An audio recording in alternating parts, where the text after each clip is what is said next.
اللہ رب العزت کا احسان و کرم کہ اللہ تعالیٰ نے ہمیں جمعہ کا مبارک مقدس دن عطا فرمایا اور اپنے دربار کی حاضری نصیب فرمائی۔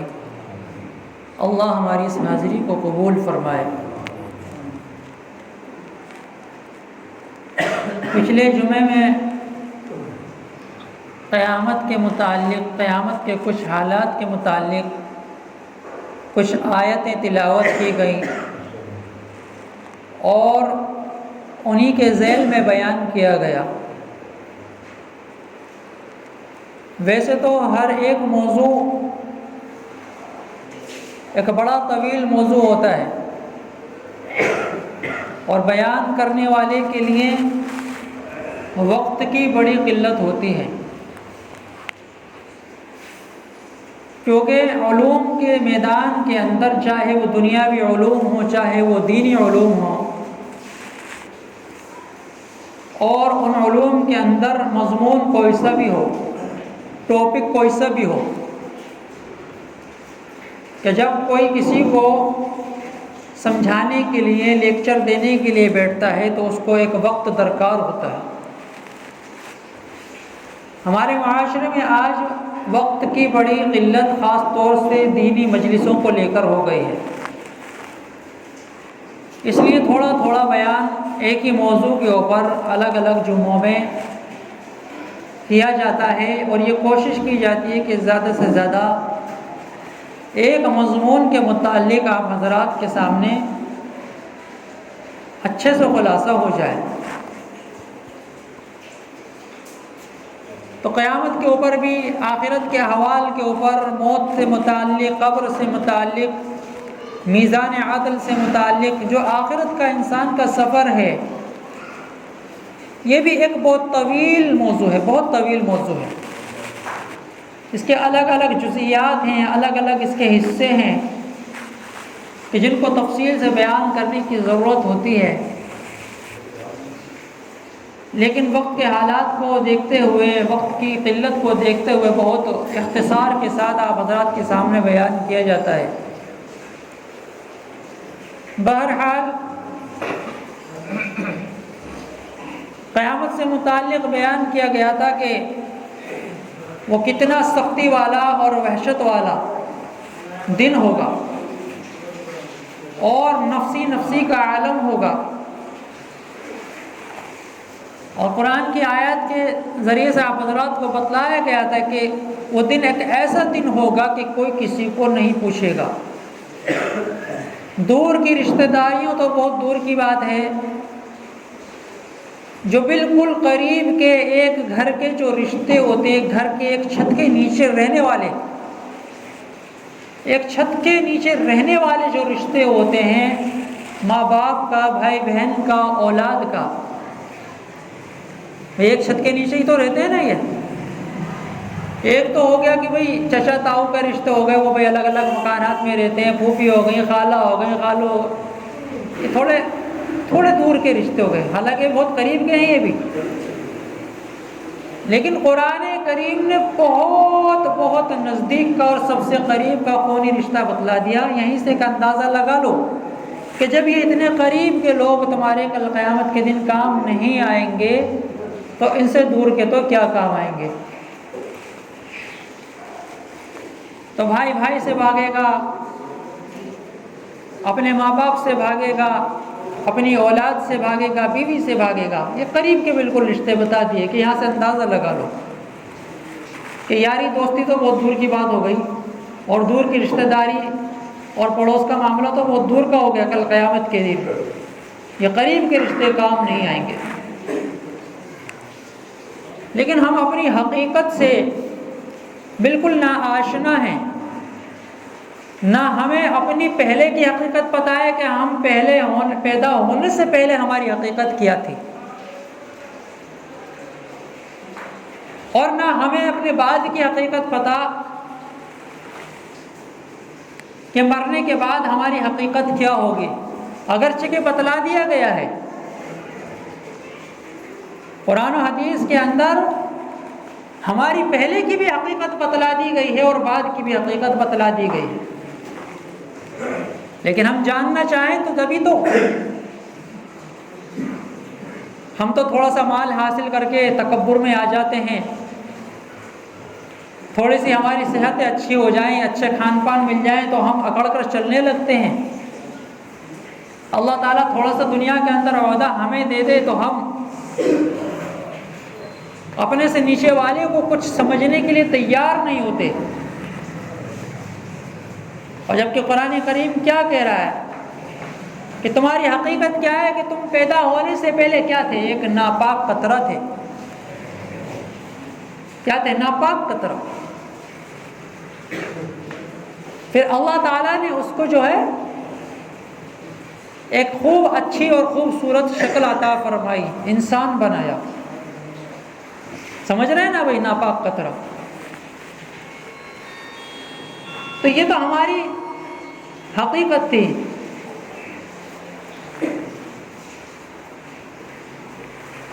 اور بعد میں کیا ہونے والی ہے ہماری حقیقت؟ کہ جب یہ جان، یہ روح جو ہے ہماری اس جسم سے نکال لی جائے گی، کھینچ لی جائے گی،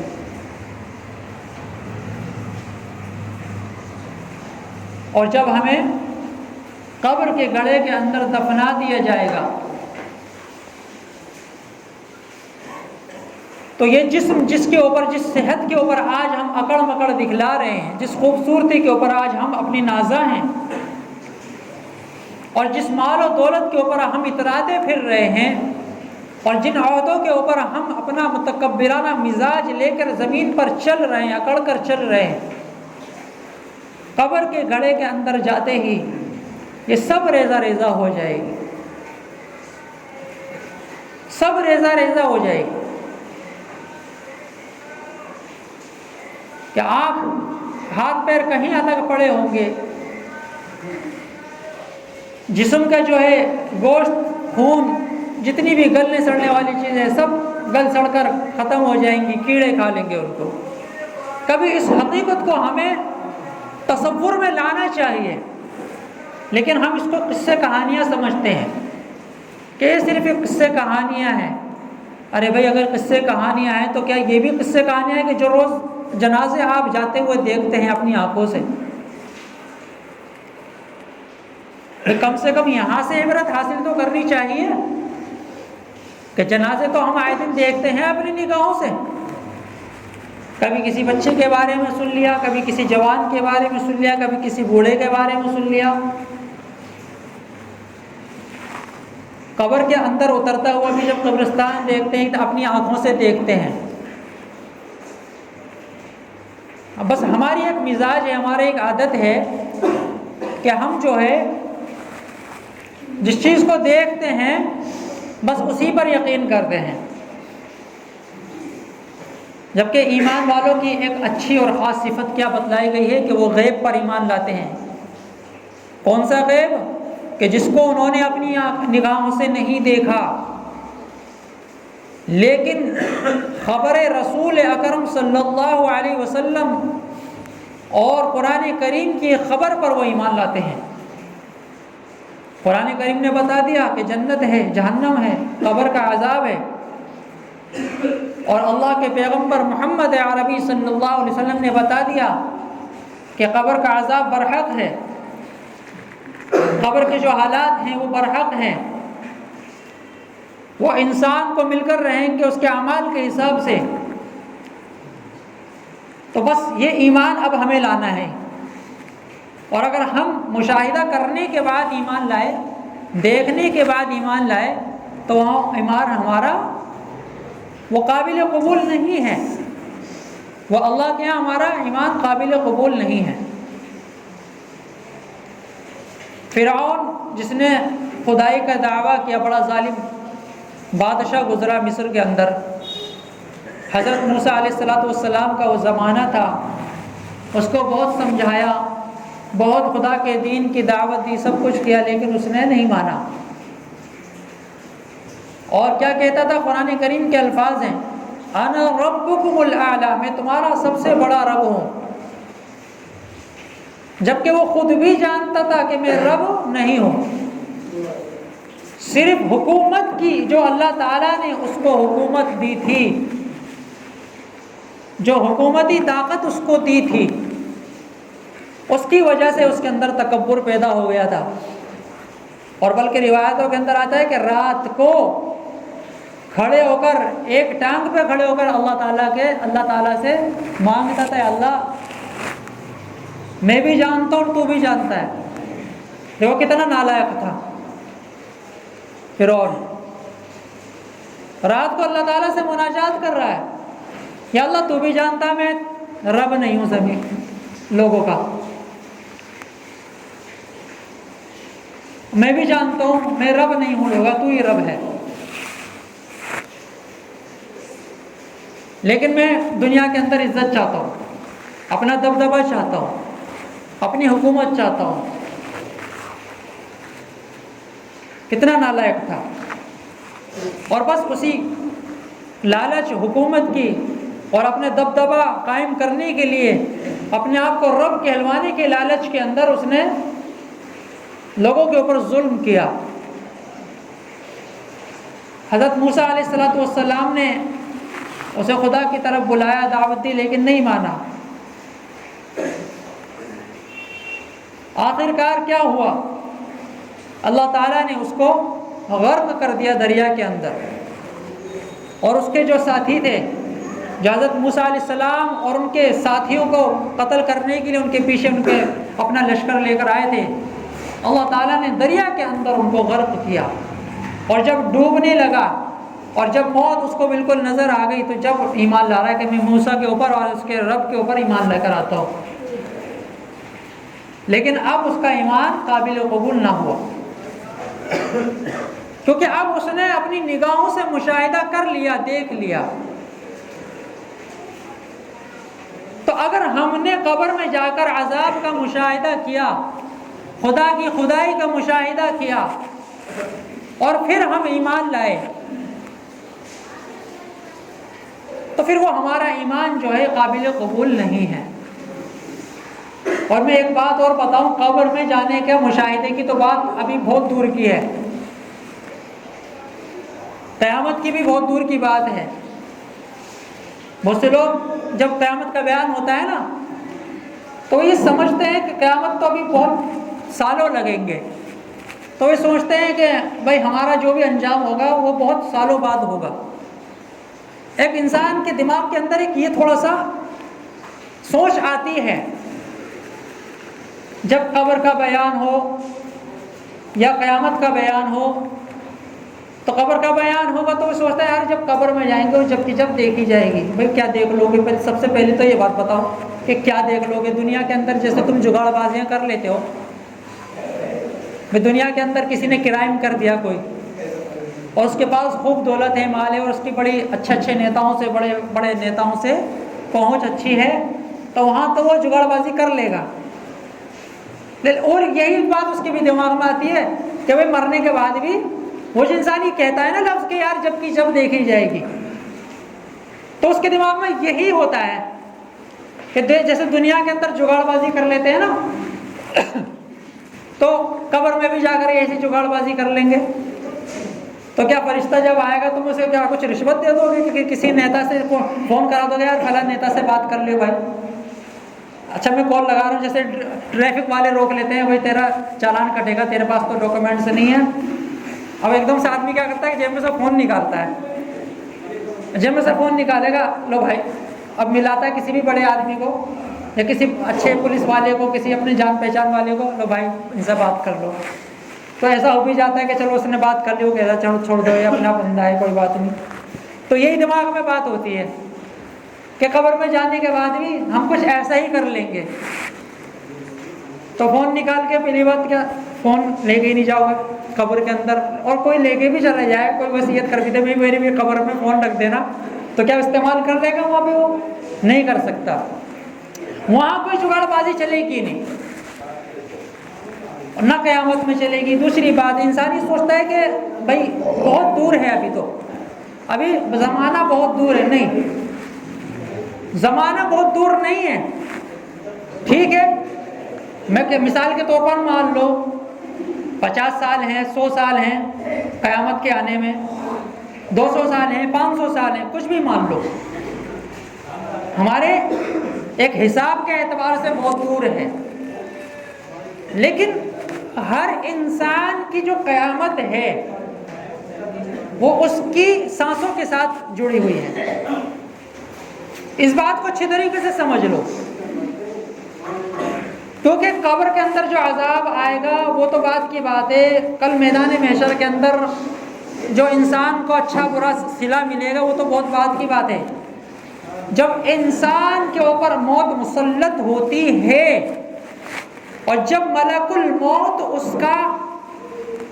اس کی روح کو قبض کرنے کے لیے آتے ہیں، اس کی روح کو قبض کرتے ہیں، تو جزا اور سزا کا حساب تو معاملہ تو اس کے ساتھ جبھی شروع ہو جاتا ہے۔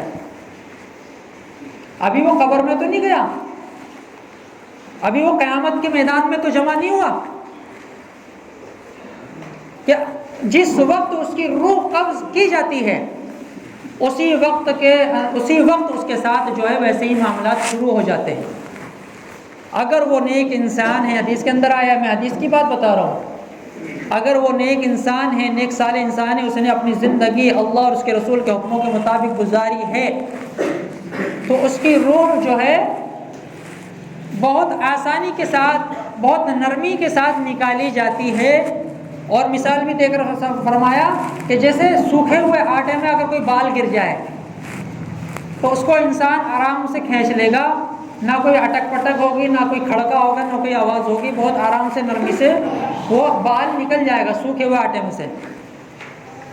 اور بد انسان کی جو اللہ کا نافرمان ہے، اللہ کے رسول کا نافرمان ہے، جس نے حکموں کی خلاف ورزی کی ہے، اس کی روح کیسے قبض کی جاتی ہے کہ ایک باریک جو جارجٹ کا جو روپٹہ ہوتا ہے باریک والا، عورت جو اوڑھتی ہے، ایک کپڑا جو ہوتا ہے بہت باریک والا، اس کو کسی کانٹے دار جھاڑی کے اوپر ڈال دیا جائے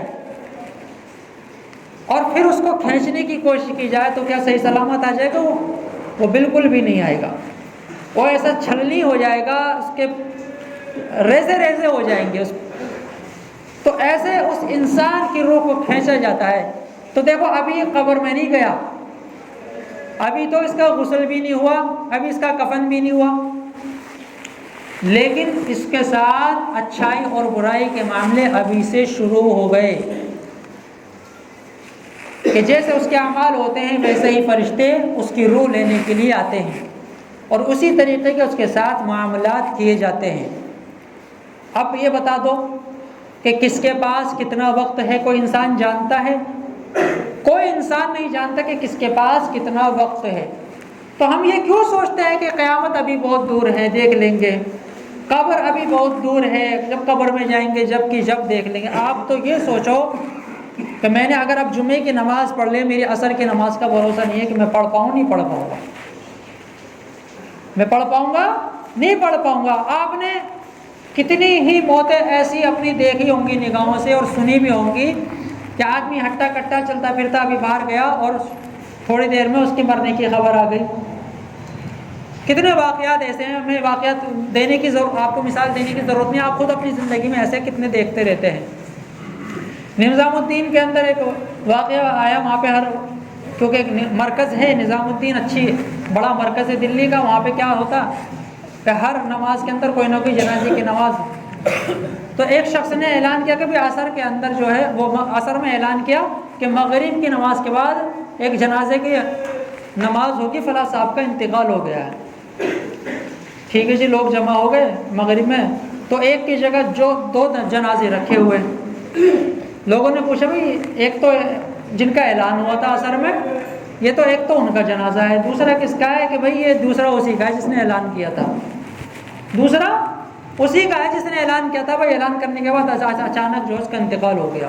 تو انسان کی کیا حقیقت ہے، ہماری زندگی کی کیا حقیقت ہے؟ تو بھائی ہم یہ نہ سوچیں قیامت ابھی بہت دور ہے دیکھ لیں گے، قبر ابھی بہت دور ہے دیکھ لیں گے، بلکہ یہ سوچو کہ ہماری سانسوں کا کوئی بھروسہ نہیں ہے، اس لیے ابھی سے ہمیں کیا چاہیے؟ اپنے اعمال کی اصلاح کرنی چاہیے۔ اللہ تعالی ہم سب کو عمل کی توفیق عطا فرمائے۔ وآخر دعوانا ان الحمد للہ رب العالمین۔